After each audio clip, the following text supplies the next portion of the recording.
بسم اللہ الرحمن الرحیم الحمد للہ وکفى وسلام علی عباده الذین اصطفى اما بعد اعوذ باللہ من الشیطان الرجیم بسم اللہ الرحمن الرحیم واللہ فضل بعضکم علی بعض فی الرزق فما الذين فضلوا براد رزقهم على ما ملكت أيمانهم فهم فيه سواء أفبنعمة الله يجحدون صدق الله العظيم۔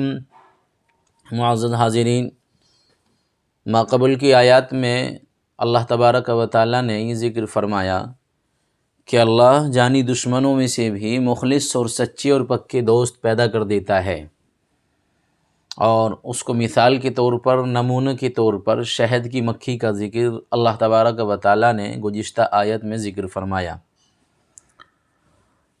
آج کی آیت سورہ نحل کی آیت ہے۔ ان آیتوں میں اللہ تبارک و تعالیٰ مشرکوں کے ایک استدلال کا جواب دیتے ہیں، جسے وہ شرک کے جواز میں پیش کرتے تھے۔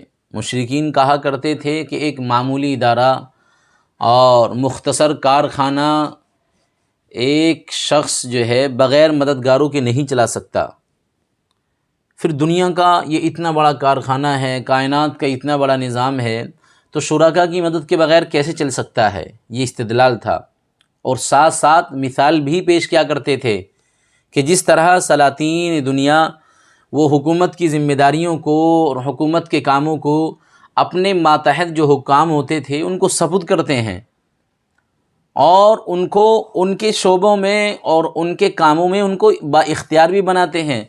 اسی طرح اللہ تبارک و تعالیٰ نے بھی فرشتوں کو، دیوتاؤں کو اور چاند تاروں کو اور اولیاء کرام کو کچھ اختیارات دیے ہیں۔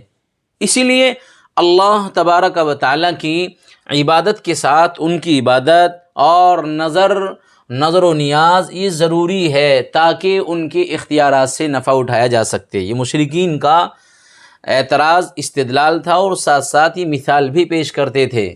تو لہٰذا ان آیات میں ان کے اس استدلال کی حقیقت اللہ تبارک و تعالیٰ نے کھولی ہے کہ باہمی مشارکت و معاونت یعنی اشتراک کے لیے بنیادی تین باتیں ہو سکتی ہیں، تین بنیادیں ہو سکتی ہیں، اور اللہ تبارک و تعالیٰ اور شرکاء کے درمیان ان میں سے کوئی ایک بنیادی بات نہیں پائی جاتی ہے، پھر مشارکت کیسے ہو سکتی ہے؟ پھر شرکت کا جواز کیسے مل سکتا ہے اللہ تبارک و تعالیٰ کی ذات کے ساتھ؟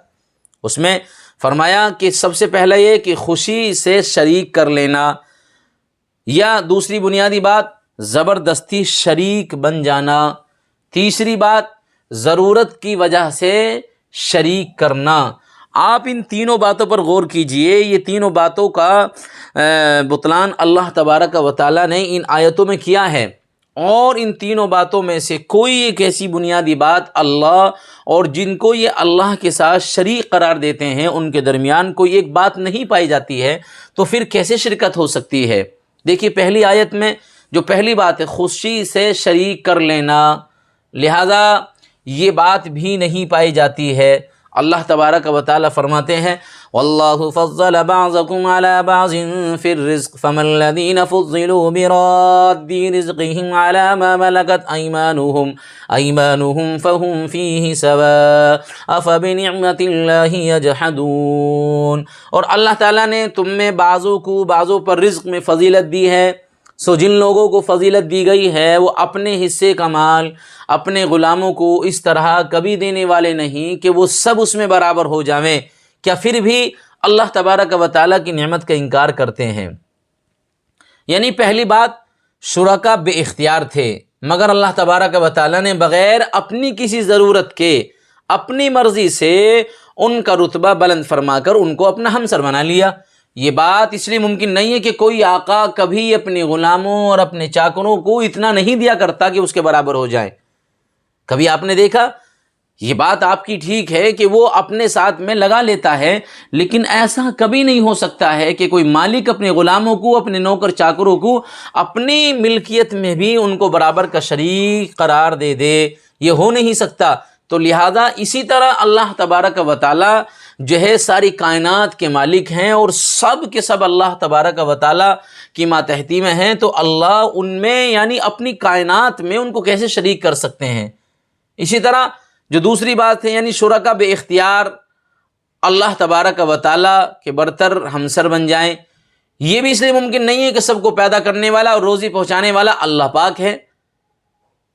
تو اس طرح، اور تیسری جو چیز ہے ضرورت کی وجہ شریک کرنا، یعنی اللہ یعنی مددگاروں کی ضرورت ہو اور شرکا کے بغیر اپنے کائنات کا انتظام نہ سنبھال سکتے ہوں، اس لیے شرکا کی ضرورت پڑتی ہے۔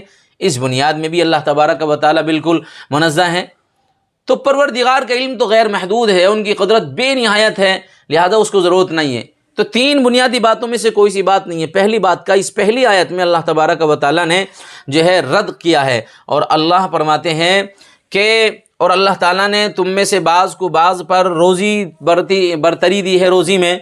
اب جن لوگوں کو برتری دی گئی ہے وہ اپنی روزی اپنے غلاموں کو اس طرح کبھی دینے والے نہیں کہ وہ سب اس میں برابر ہو جائیں۔ یعنی تم اپنے احوال میں غور کرو، قدرت کی بخشی ہوئی روزی سب کے پاس برابر نہیں ہے۔ اللہ پاک نے بعض کو بعض پر فضیلت دی ہے، بعض کو زیادہ مالدار بنا دیا، کسی کو کمزور بنا دیا، غریب بنا دیا۔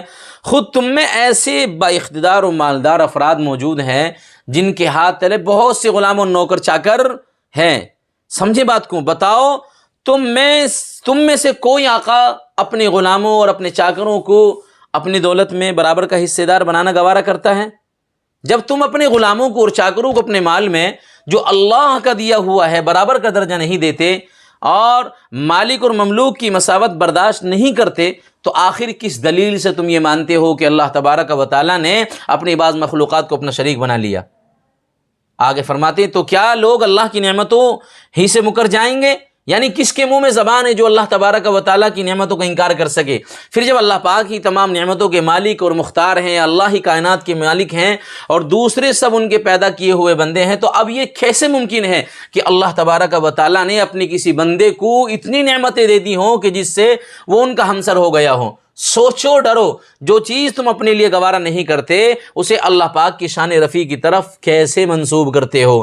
اللہ کی ذات تو منزہ اور مبرہ ان تمام چیزوں سے۔